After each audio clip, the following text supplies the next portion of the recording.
go back. Early on the morning of April 19th, 1775, the countryside was alive with the news of a British redcoat force, about 700 strong, marching toward Concord from Boston. Most people who have visited Boston would have encountered the Freedom Trail. It connects the meeting places and monuments that played important roles in the American Revolution. I've always wanted to trace this route from Boston to the battlefields of Lexington and Concord. I specifically followed the footsteps of Paul Revere throughout the years. When I visited the MFA as a kid, I was amazed by how this friendly-looking silversmith became the hero famous for his midnight ride to warn other patriots about a British attack in 1775.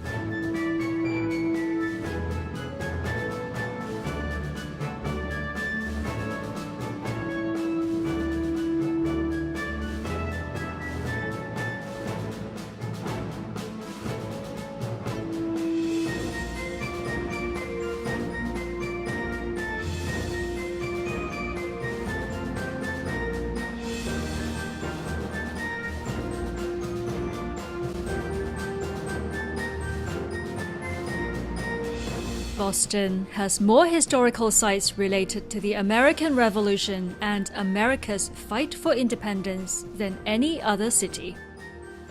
But as you can see from my pictures, they've become quite a fanfare.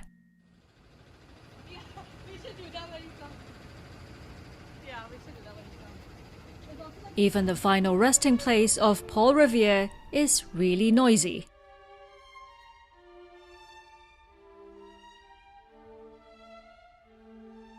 Right here, a tour guide dressed in the colonial period costume is showing people around the Franklin obelisk that marks the graves of founding father Benjamin Franklin's parents.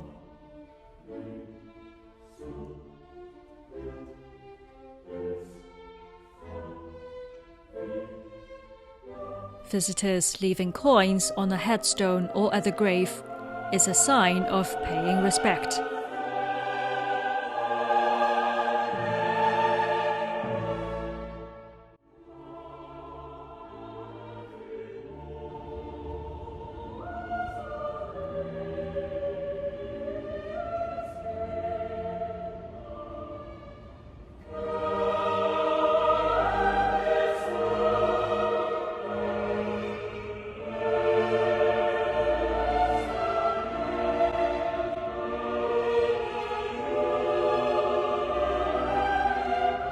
It's estimated that there are over 5,000 people buried here, including the 3 signers of the Declaration of Independence and the victims of the Boston Massacre.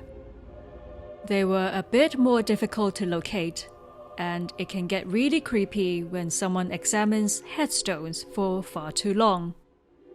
So when my friend Han suggested going to the Concord battlefield, I jumped at the opportunity.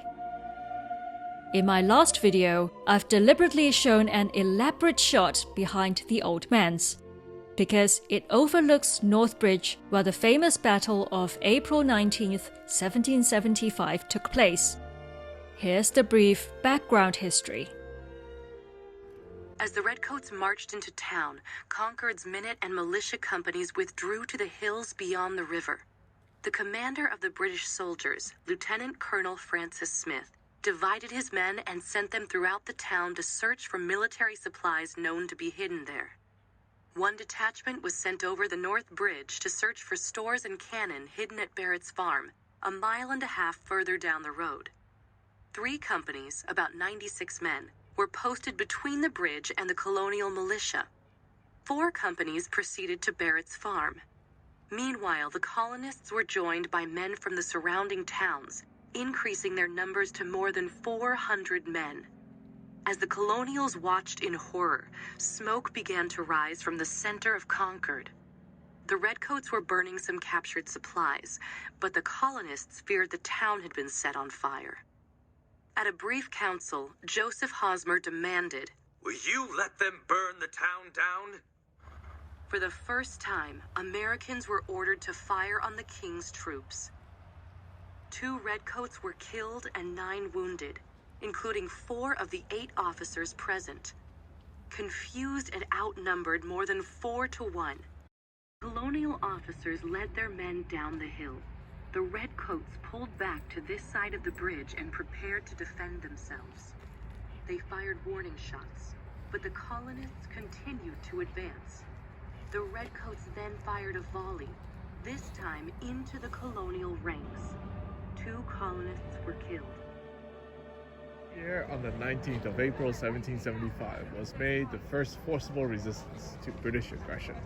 On the opposite bank stood the American militia, here stood the standing army, and on this point the first of the enemy fell in the War of the Revolution that gave independence to these United States.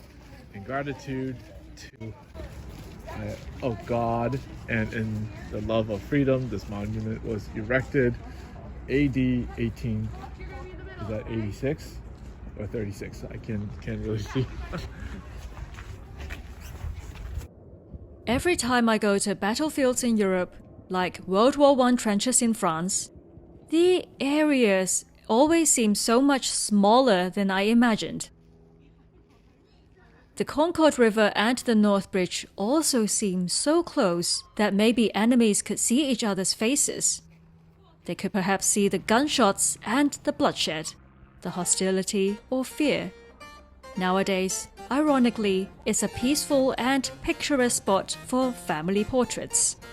Come join hand in hand, brave Americans all, and rouse your bold hearts at fair liberty's call.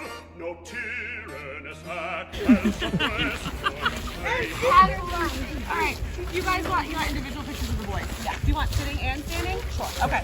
In freedom we're born, and in freedom we live. Our purses are ready.